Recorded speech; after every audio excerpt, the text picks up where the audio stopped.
থেকে বের হলে আমার মা বলতো, এক, দোকানে বসিও না, দুই, বন্ধুতালি করিও না, তিন, প্রাইভেট পড়ায়ও না, চার, মানুষের বাড়িতে দাওয়াত খায়ও না।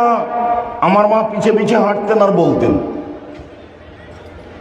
এক, দোকানে বসিও না, দুই, বন্ধুতালি করিও না, তিন, প্রাইভেট পড়ায়ও না, চার, মানুষের বাড়ি দাওয়াত খায়ও না। এভাবে আমার মা বলতেন।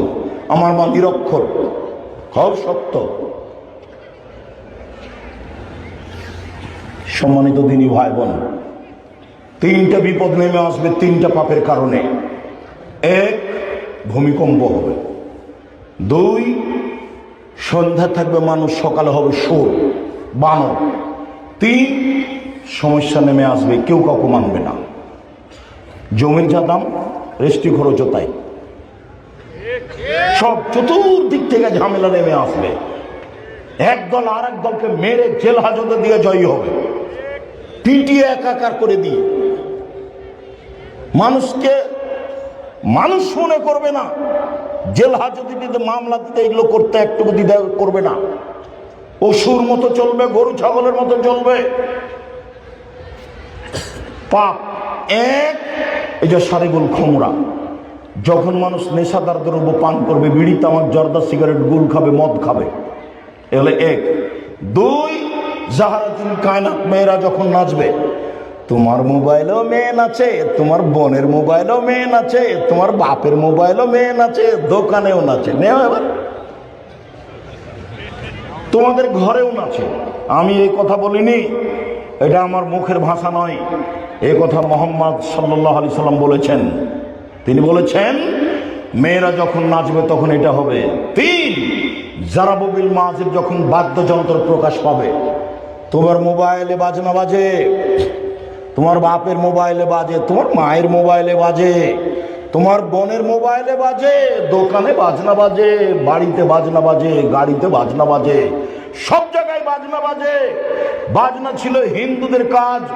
রাসূল সাল্লাল্লাহু আলাইহি সাল্লাম বলেন, পৃথিবীর মানুষ শুনে রেখো, আমি আশঙ্কা করে গেলাম আমার জাতির উপরে তিনটি।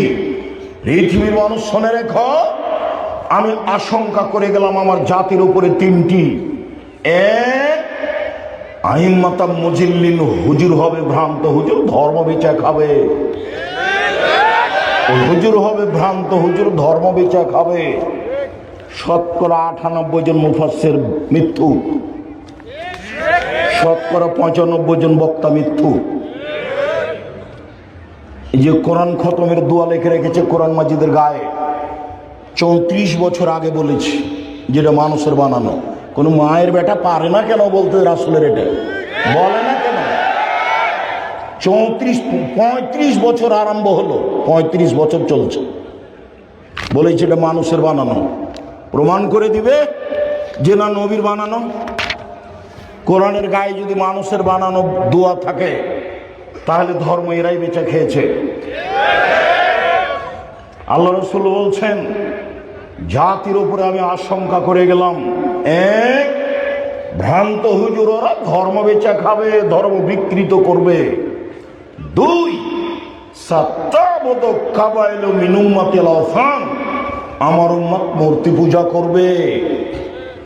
তোমার মা একটা আয়না কিনেছে, সেটা হলো রুই মাছ। তোমার মা একটা তরকারির বাটি কিনেছে, সেটা কাতল মাছ। তোমার মা একটা তোমার জন্য গেঞ্জি কিনেছে, সেদিকে আবার কার্টন আছে, নিচে পিছনে 10 লেখা আছে। তোমার মা একটা তোমার ছোট বোনের জন্য পেশাব পায়খানার ব্যাপারে একটা পট কিনেছে, সেটা ঘোড়া। তুমি আবার তোমার মাকে ভালোবাসো, এটা দেখাবা, সেই জন্য বাড়িতে তোমার মায়ের ছবিটা সুন্দর করে রেখেছো। তো আমি একদিন গেছি তোমাদের ওখানে, তো তুমি বা তোমার বাপ বলছে, হুজুর আমি আর মাকে খুব ভালোবাসি, আমি সেই জন্য আমার মাকে এভাবে রেখেছি। আমি বলছি, আপনি কুসন্তান। একবারে অবাক হয়ে গেছে। কুসন্তান মানে বলেন কি আপনি? কুসন্তান অবশ্যই আপনি আপনার মায়ের ছবি এভাবে রেখেছেন কেন? মাটি দিয়ে এসে ছিঁড়ে ফেলে দিতে হতো, দিয়ে কবরের পাশে গিয়ে হাত তুলে দোয়া করতে হতো, আল্লাহ আমার মার ভুল ত্রুটি থাকতে পারে, তুমি মাফ করো। তুমি হতে সুসন্তান, তোমার আপনার মা আপনাকে এভাবে রেখে যে আপনার মা অপরাধ করেছে।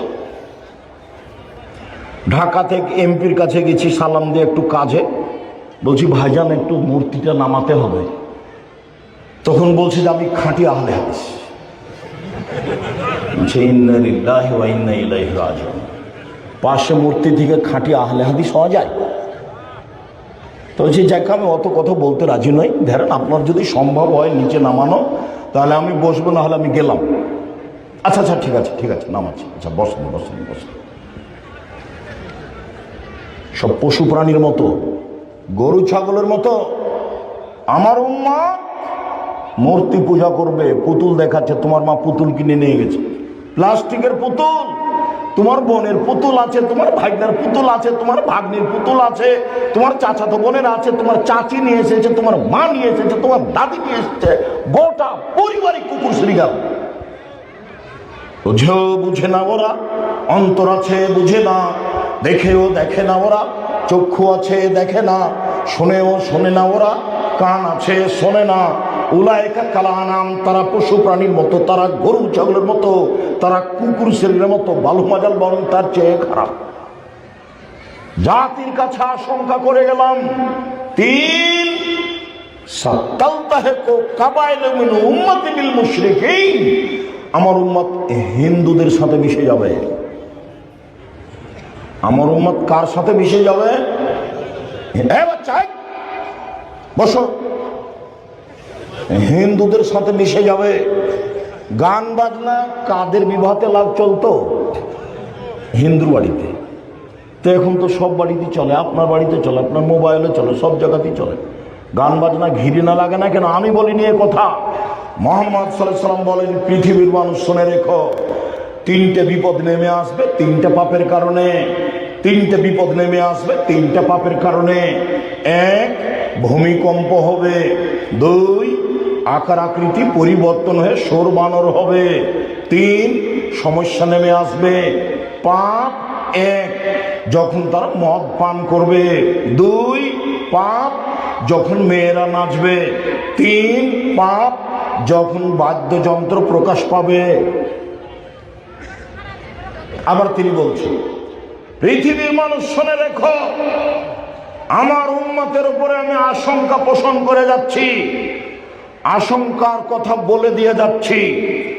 আমার উম্মত ইহুদি খ্রিস্টানদের সাথে মিশে যাবে, চাল চলনে, পোশাক পাতিতে, চলাফেরাতে, কাগজ কলমে, অফিসে আদালতে, পড়াশোনাতে।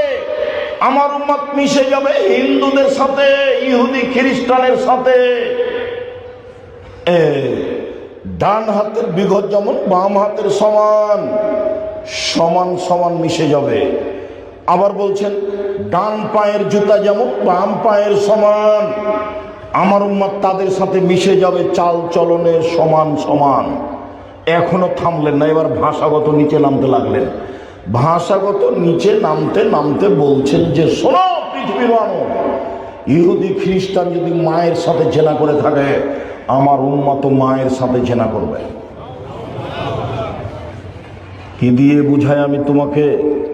নাটোরের বাড়ি, মোটামুটি ধনী মানুষ, প্রতি রমজানে উমরা করে, বাপের মাথায় টুপি আছে, 60 বছর বয়স, মেয়ের বয়স 25-30, স্কিন পায়জামা পরে আছে, পা হাত তো দেখা যায়, লজ্জায় স্থন বোঝা যায়। ও আবার বা, এই বাপ দেখলে আমার খুব কষ্ট হয়।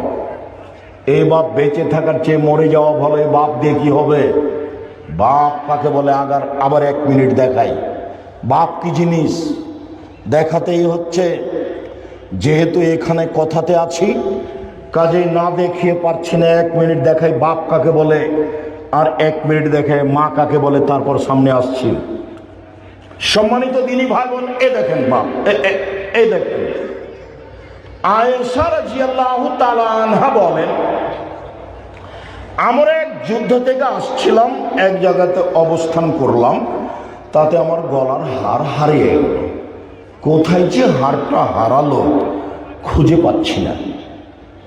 বিষয়টি জনগণ জেনে হার খুঁজতে লাগলো। সলাতের টাইম হয়ে গেছে, নামাজের টাইম হয়ে গেছে, পানি নেই, অজুও করতে পারি না, সলাত আদায় করতে পারি না, এখান থেকে যেতেও পারি না। বড় বেকায়দা হয়ে গেল।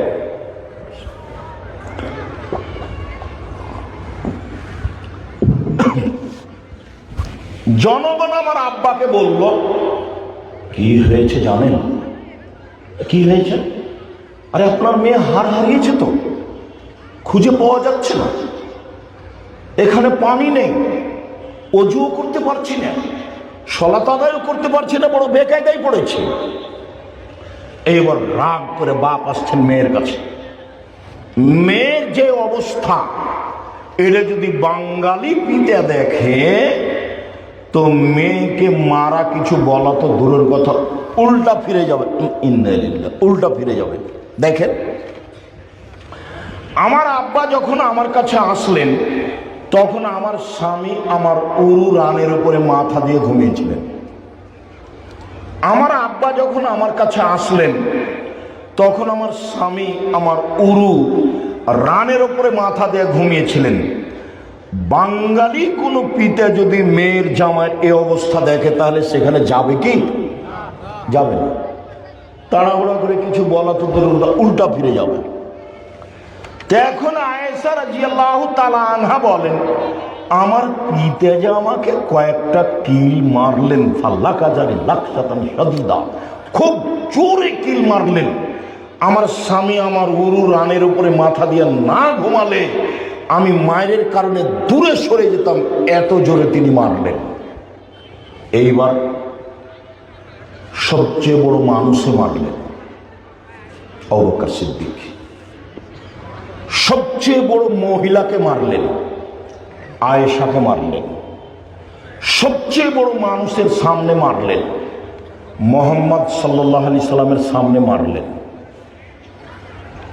জামাইয়ের সামনে মারলেন, বিবাহদারী মেয়েকে মারলেন, পূর্ণ যুবতী মেয়েকে মারলেন। যেই সময়ে মেয়ে উরু রানের উপরে জামাই মাথা দিয়ে ঘুমিয়ে আছেন এই সময়ে মারলেন, হাত দিয়ে মারলেন, খোলা মাঠে মারলেন, 1400 মানুষের সামনে মারলেন, সবচেয়ে বড় মানুষে মারলেন। পৃথিবীর ইতিহাসে আদম থেকে নিয়ে কিয়ামত পর্যন্ত নবী রাসূল ব্যতীত আবু বকর সিদ্দিকের চেয়ে দামি মানুষ কেউ নেই। সবচেয়ে দামি মানুষ আবু বকর সিদ্দিক রাদিয়াল্লাহু তাআলা। সবচেয়ে বড় মানুষে মারলেন, সবচেয়ে বড় মহিলাকে মারলেন।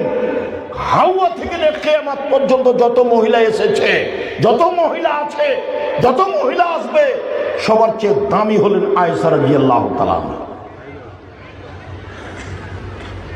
সবচেয়ে বড় মানুষের সামনে মারলেন, মুহাম্মদ সাল্লাল্লাহু আলাইহি সাল্লামের সামনে মারলেন। আদম থেকে নিয়ে কিয়ামত পর্যন্ত সবচেয়ে দামি মানুষ, জান্নাতের গেটে লেখা আছে সর্বপ্রথমে যিনি প্রবেশ করবেন তিনি হলেন মুহাম্মদ সাল্লাল্লাহু আলাইহি সাল্লাম। সবচেয়ে বড় মানুষে মারলেন, সবচেয়ে বড় মহিলাকে মারলেন, সবচেয়ে বড় মানুষের সামনে মারলেন, জামাইয়ের সামনে মারলেন, বিবাহদারী মেয়েকে মারলেন, পূর্ণ যুবতী মেয়েকে মারলেন।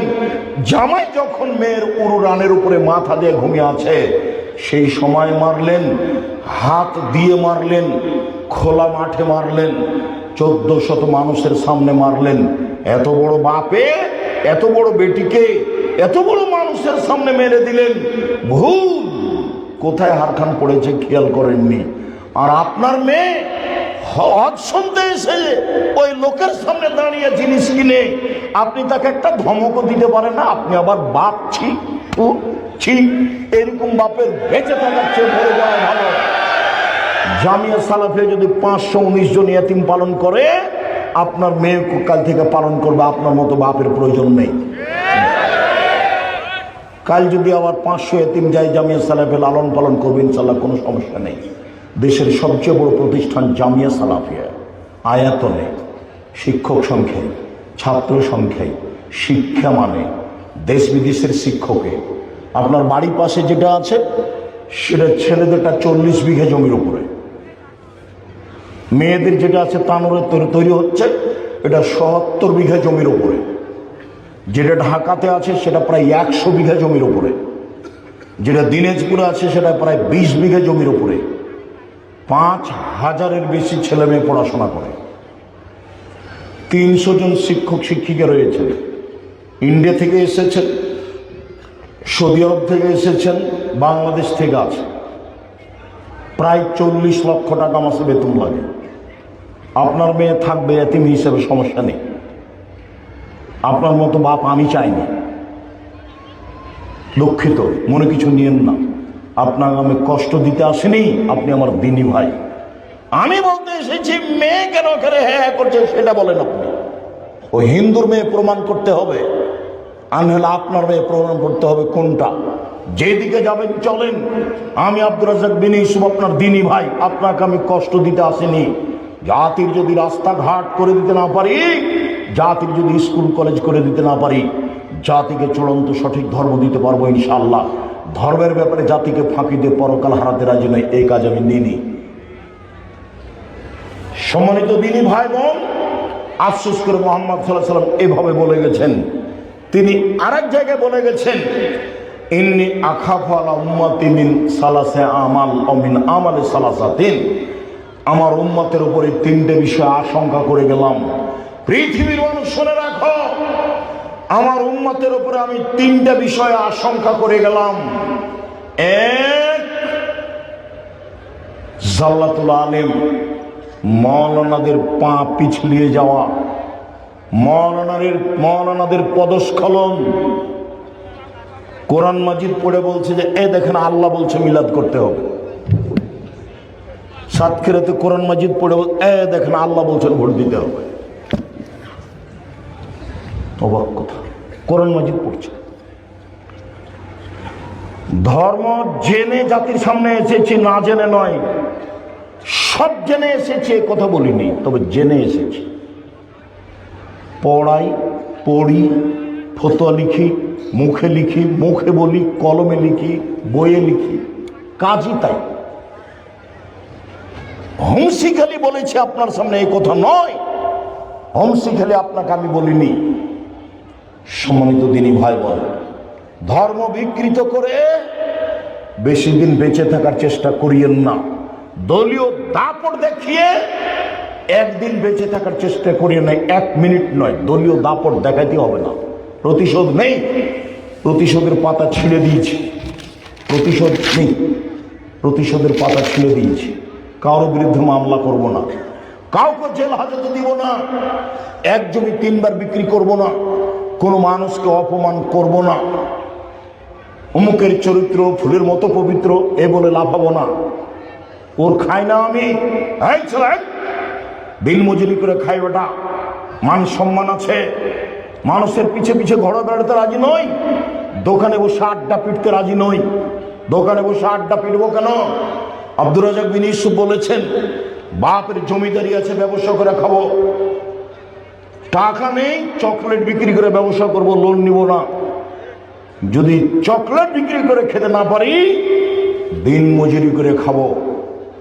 সারা দিন কাজ করব, বিকালে 500 টাকা পাবো, এটা আমার কোটি টাকা। এইভাবে জীবিকা নির্বাহ করব। লোন নিয়ে বাড়ি গাড়ি করে জাতিকে হুঙ্কার দেখিয়ে লাভ হবে না, আপনার জানাজাই হবে না। হুজুর টাকা নিয়ে জানাজা করেছে, হুজুর জবাব দিবে, আমাকে ডাকেন দেখি কত টাকার মালিক আপনি। কালকে বলিয়েন আমার আব্বার ব্যাংকে লোন আছে, আপনাকে 5 কোটি টাকা দিব, এসে জানাজাটা করে দেন, দেখি আপনার কি সাহস। আমি দেখি। আমার জীবনে 1 মিনিটের জন্য আমাকে কেউ পয়সা দেখে কিছু করাতে পারেনি। সভাপতি সেক্রেটারিকে 1 মিনিটের জন্য আমি হিসাব করতে পারিনি, তাকে সম্মান করি, বাস। ও 10টা টাকা দিবে, তারপর আমি যাব। এইরকম 1 মিনিটের জন্য আল্লাহ আমার কাছে ব্যবস্থা করেনি। সামনে ফিরিয়ে আছি। শুনুন সম্মানিত দিনী ভাই বোন,